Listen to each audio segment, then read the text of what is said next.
Good afternoon, friends. Sorry for the inconvenience in the last lecture. Whatever I have recorded, the voice was not. So let us go once again for the same one.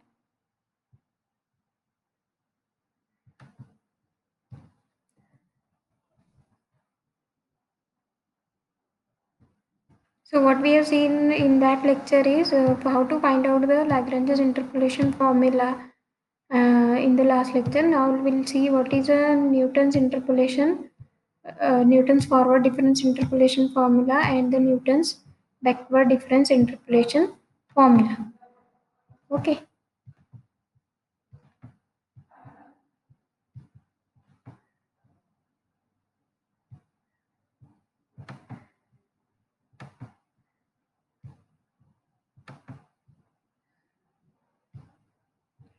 So here we have set of n plus 1 values and corresponding values of y are given.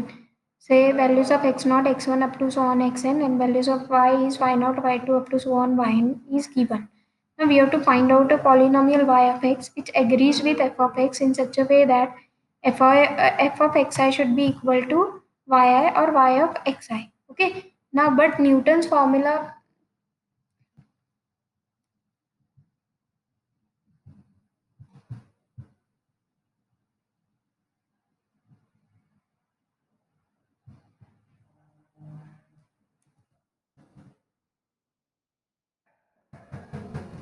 But this Newton's formula is only applicable, Newton's forward and backward difference formula is applicable only when you have the values of x are equidistant. That means if suppose values of x are 2, 5, 6, 8, 12, 13 like this, then you cannot use a Newton's forward or backward difference interpolation formula. At that time you have to use only Lagrange's interpolation formula. Okay.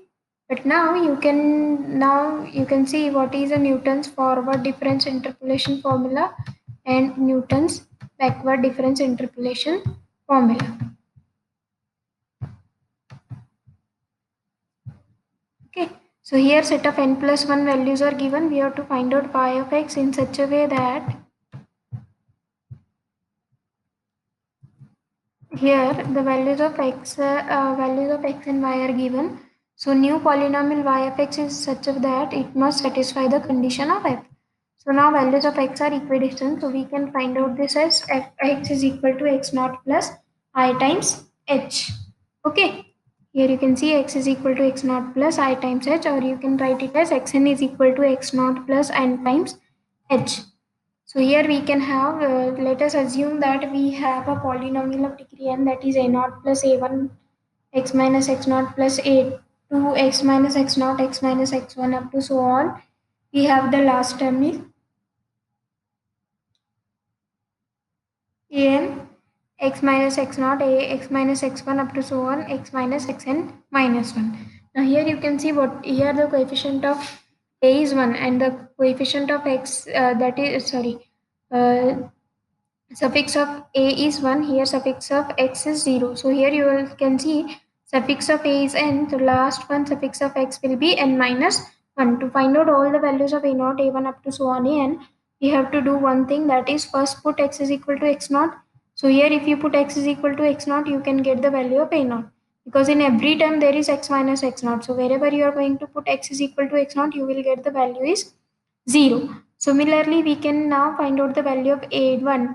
Then put x is equal to x1 in our equation 1. So what I get, put x is equal to x1, we can get a1 is equals to. Now here if you put x is equal to x1, x1 minus x naught. Here it is uh, x1 minus x1 will be 0. The coefficient of a2 will be 0. Coefficient of a3 up to so on an will be 0. So the next term is 0. So here we can get the value of a1, which is nothing but delta y naught divided by h. Similarly, you can find out the value of a2. So here also you have to just put up the values of x is equal to x2 in our above equation. So hence now already we have got the values of a0 and a1. Just put up the values of a1 and a0 and then find out the value of a2. What is the value of x2 minus x0 from our above equation of xn is equal to x0 plus ah, or xn is equal to x0 plus nh. So if you put n is equal to 2, you can get x2 is equals to x naught plus 2h. So if you take x2 minus x naught, it will be 2 times h. So here you can get the value of a2 is equal to del square y naught divided by 2 factorial into h square. So now you can generalize the concept. You can write it as x is equal to xn, uh, and you can get the value of an is equal to del raised to n y naught divided by n factorial into h raised to n. Now put up all those values in our equation 1. Wherever you are having a naught, a1 up to so on a n, just put up all those values. And now if I want to simplify this x minus x naught, x minus x1, x minus x2, you can simplify, or in other way you can put it as it is. Now if I want to write down a polynomial in terms of p, I will write it as x is equal to x naught plus ph. So what will be value of x minus x naught is x minus x naught divided by h is p. What will be x minus x1 divided by h? It will be x minus x naught plus h. Because what is our xn? Xn we have provided is x naught plus nh. If you put x n is equal to 1, what will be value of x1 will be x naught plus h. So in this way, after solving this step, we can get x minus x1 divided by h is p minus 1. So in this way, you can find out the value of x minus x1, x minus x2, x minus x3, and up to so on x minus xn minus 1. Now put up all those values. Now you will get a polynomial in terms of p. So this is a Newton's forward difference interpolation formula, and it is used to find out the values which are at the beginning. That means if you want to use an interpolation formula, and if suppose the question is given that in the question if values of x are equidistant, then you can use the Newton's interpolation formula. That is, suppose if you want to find out a value of x near the beginning values, that is if suppose the values are 0, 1, 2 up to so on given, and if you want to find out a value of pi at x equal to 0.5, at that time you can use the Newton's forward difference interpolation formula. And if suppose the last value is x is equal to 10, so if suppose you want to find out the value of 10.9, then you can use a Newton's backward difference interpolation formula. And what is the restriction for this? You can use all Newton's forward and backward difference interpolation formula only when the values of x are equidistant. Now let us go for the Newton's backward difference interpolation formula. Instead of assuming the value of x, now we have to use a backward. So that's why we will assume a polynomial of degree n. Now instead of having x minus x naught, the coefficient of a1 we have written here is a naught plus a1 x minus xn. Here we have written x naught in the last formula. So here we can write now a2 is x minus xn, x minus xn minus 1. Last term an x minus xn, x minus xn minus 1 up to so on x minus x1. So here if you see x minus xn, x minus xn minus 1 and so on, the coefficient of an, here we have n terms, that is x1, x2 up to so on xn minus 1, xn. So here this will be a polynomial of degree n by the coefficient of an.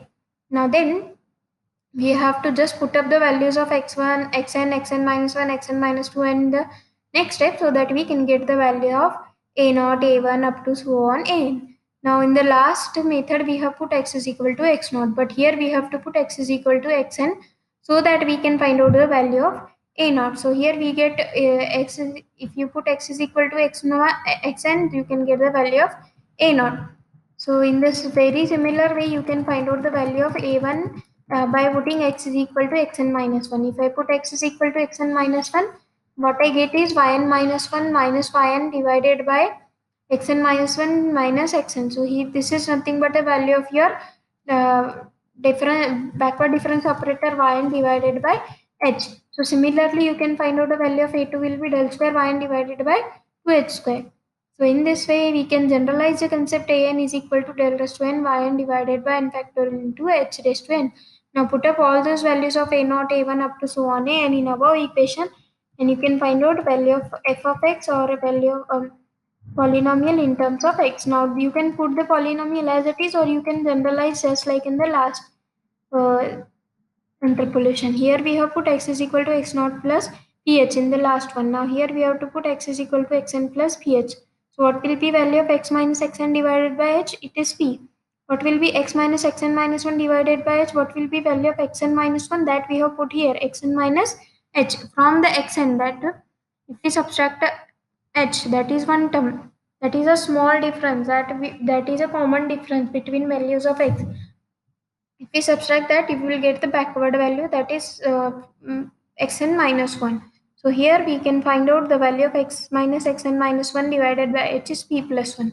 So in this way, now just put up in our polynomial, you can get the value is the new polynomial we are getting. Now this Newton's forward difference interpolation formula is used for the near the beginning of the set of tabulated values, and near Newton's backward difference interpolation formula is useful for the interpolation near the end of set of tabulated values. Now here let's solve an example.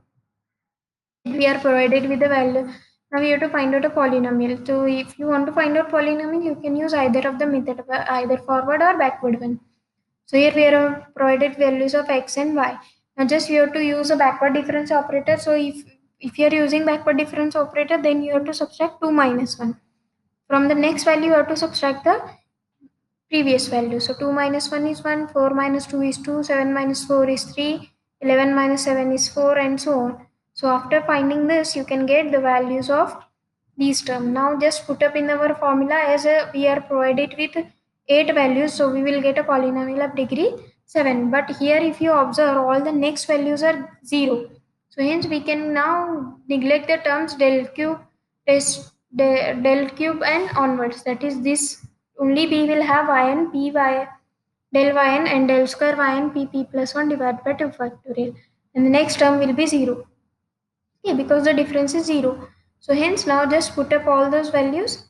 That is, what is the value of x8? X8 is nothing but your 7. What is the value of del y, and that is a back, we have to go by backward value. So here you can see this is the value of xn. That is, our value of xn is 7. And what is the value of yn is 29. What is the value of del yn is 7. What is the value of del square yn is 1. Now these end values you have to put it. Here I have make a bracket. So this bracket you have to use in the Newton's backward interpolation formula. So we have to use only backward values, last values. So just put up all those values and you can get the polynomial, that is x square plus x plus 2. This is a polynomial. Okay, thank you.